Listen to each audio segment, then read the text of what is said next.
ბრეთერში ვთავთ ნაციონალური მოძრაობის ოფისს, სადაც სპეციალურ განცხადებას დავით ბაქრაძე აკეთებს. განცხადებაში პირველი ტენდენცია, რომელიც ნათლად გამოჩნდა მთელი ამ დრამატიზმის და ტრაგიზმით ახსავსე წინადადებების უკან, გახლავთ ის, რომ მიუხედავად პოლიტიკური ზეწოლისა, მიუხედავად პირდაპირი შანტაჟისა პარლამენტის წევრებზე, მიუხედავად ყველა იმ ბერკეტისა, რომელზეც გულწრფელად საუბრობდა უმრავლესობის ლიდერი და რომელიც მათ უკვე გამოიყენეს წინაკვირების განმავლობაში, საპარლამენტო უმრავლესობამ ვერ შეძლო კონსტიტუციური კვორუმის შეგროვება და ამიტომ მათ მიერ წარმოდგენილი საკონსტიტუციო ცვლილებები მხოლოდ უმრავლესობის მხარდაჭერით აუცილებელ ხმებს ვერ მოაგროვებს და ვერ გავა.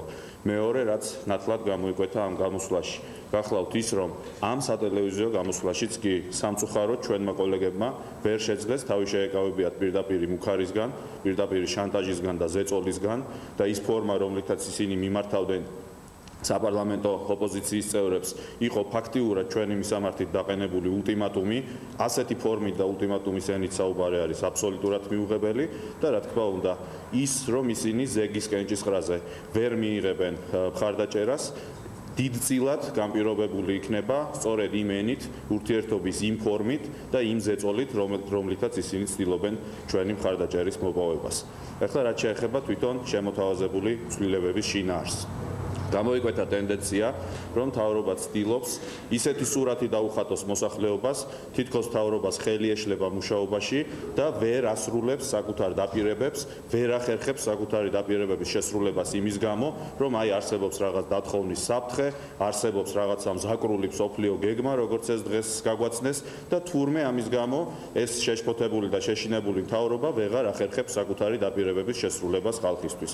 მე მინდა ძალიან მკაფიოდ უთხრა ჩვენს მოსახლეობას და დავამშვიდო ჩვენი მთავრობაც. არანაირი მზაკრული გეგმა არ არსებობს, არავინ არ აპირებს მთავრობისთვის მუშაობაში ხელის შეშლას და თუ რამის გაკეთება შეუძლიათ ჩვენი ხალხისთვის და ჩვენი ქვეყნისთვის. აგერ ბურთი და მოედანი მიბრძადნენ და გააკეთონ. თავი დააბრალონ ყველგან კუდიანების ძებნას და კუდიანებზე ნადირობას, თავი დაანებონ ყველაფერში ნაციონალური მოძრაობის და დანაშაულებას და საკუთარ პარტიულ აქტივისტებში ნაციონალური მოძრაობის ეგრეთ წოდებული შეგზავნილი აგენტების ძებნას იმუშაონ და გააკეთონ საქმე. თუ მათ მაინც აქვთ ის შიში, რომ ეს მექანიზმი გამოყენებული იქნება და აპრილში მთავრობას ემუქრება კრიზისი, კი ბატონო, ჩვენ მზად ვართ ამ თემაზე დავსხდეთ და ვისაუბროთ, ჩვენ მზად ვართ მათ ჰქონდეთ გარანტიები, რომ არ ეშინოდეთ საკუთარი სკამების და ხელისუფლების დაკარგვის. მაგრამ ამ ქვეყანაში ბევრი სხვა შიშიც არსებობს და ჩვენ მზად ვართ ეს გავაკეთოთ ისეთი ფორმით, რომელიც სკამების დაკარგვის შიშთან ერთად სხვა შიშებსაც მოუხსნის ჩვენს მოსახლეობას. ერთ-ერთი თემა, რომელიც ამ კუთხით არის განსაკუთრებით მნიშვნელოვანი, გახლავთ შიში, რომ საქართველოს ევროპულ მომავალს შეიძლება საფრთხე დაემუქროს.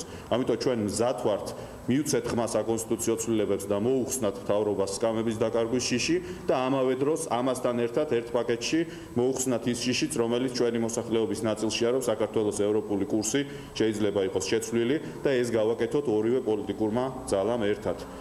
მეორე თემა, რომელიც ქვეყანაში ძალიან ბევრ ცუდ პროცესს განაპირობებს, ოპოზიციაზე ზეწოლა. მოუხსნათ ეს თემა და თუ მთავრობა გვთავაზობს, რომ მომავალი ოქტომბერში ასამოქმედებელი კონსტიტუციის ერთი ნაწილი გადმოვიდეს დღეს, რომელიც ეხება მთავრობის დათხოვნას, ჩვენ ვთავაზობთ, რომ ამასთან ერთად ამოქმედდეს მეორე ნაწილიც, რომლითაც იზრდება 3/4-მდე საკონსტიტუციო კვორუმი, რაც ნიშნავს იმას, რომ მთავრობის წინაშე აღარ იდგება მუდმივი ცდუნება, შანტაჟით, ზეწოლით, ხელების ამობრუნებით, გადაითრიოს იქით მხარეს რამდენიმე დეპუტატი და ამითი მოაგროვოს საკონსტიტუციო კვორუმი, რაც ნიშნავს იმას, რომ ჩვენ შევძლებთ ნორმალური თანამშრომლობის პირობებზე გადასვლას და ნებისმიერი დიდი პოლიტიკური ცვლილება და საკონსტიტუციო ცვლილება ამ ქვეყანაში იქნება მიღებული სწორედ შეთანხმების და არა შანტაჟის, მუხარის და ზეწოლის გზით.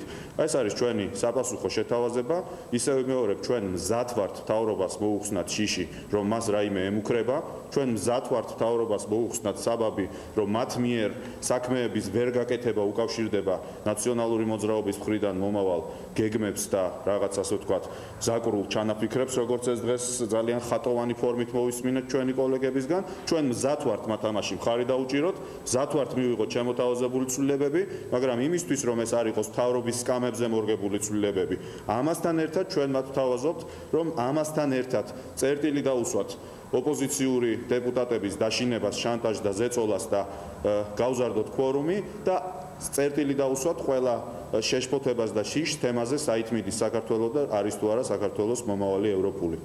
ეს არის ჩვენი შეთავაზება, ვფიქრობ, სრულიად გასაგებია საზოგადოებისთვის, ვფიქრობ, სრულიად ნორმალური და კონსტრუქციულია, განსხვავებით ჩვენი კოლეგებისგან, რომლებმაც ისევ მეორე ულტიმატუმის ფორმით წამოგვიყენეს საკუთარი მოთხოვნები და ხშირად მათ მიერ გაჟღერებული ტექსტი ელემენტარული ზრდილობის და კოლეგიალობის ფარგლებსაც სცილდებოდა, განსხვავებით მათგან ჩვენ არ ვაპირებთ ნამდვილად, რომ ამ სტილში და ურთიერთობის ამ მანერაში ავყვეთ, ისევ მეორე ეს არის არაკონფრონტაციული და სრულიად კონკრეტული წინადადება და ჩვენ მზად ვართ ამ კონკრეტულ წინადადებაზე გავმართოთ კონსულტაციები საპარლამენტო უმრავლესობის წარმომადგენლებთან.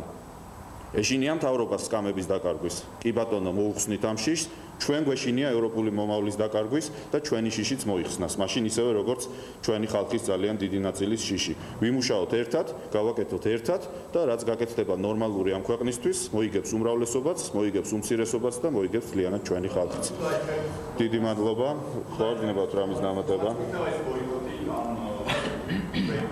არა, ბოიკოტი არანაირად არ იქნება, ვფიქრობ, რომ აქ მიუხედავად ისევ მეორე იმ ძალიან შეურაცხყოფელი და ულტიმატიური ფორმისა, რომლითაც ეს ტექსტი იქნა გაჟღერებული, ვფიქრობ, საბოიკოტო ჩვენ არაფერი არ გვაქვს, ჩვენი პოზიცია არის სრულიად გასაგები, ჩვენ დავესწრებით სხდომას და შევეცდებით, რომ უმრავლესობამ გაიგოს და გაიზიაროს ის შეთავაზება, რასაც მას ვთავაზობთ.